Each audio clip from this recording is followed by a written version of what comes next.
Sofia Qureshi.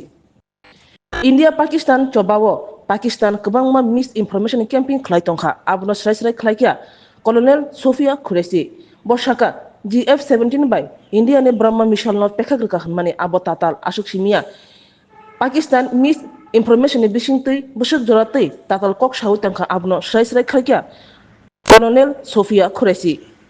Pakistan की miss information campaign के बारे में अवगत कराऊंगी।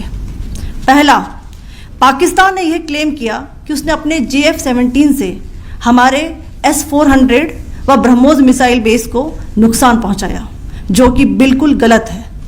दूसरा, उसका यह भी मिस इन्फॉर्मेशन कैंपेन था कि हमारी एयरफील्ड्स जो कि सिरसा, जम्मू, पठानकोट, बठिंडा, नलिया और भुज में हैं, ये उसका मिस इन्फॉर्मेशन भी बहुत गलत है। तीसरा, पाकिस्तान के मिस इन्फॉर्मेशन कैंपेन के मुताबिक हमारे एम्यूनिशन डंप्स जो चंडीगढ़ और बियास में है उसका डैमेज हुआ, यह भी बिल्कुल गलत है। हमने आपको मॉर्निंग ब्रीफिंग में बताया था विद फैक्ट्स एंड फिगर के साथ कि ये सारी चीज़ें बिल्कुल सही सलामत हैं।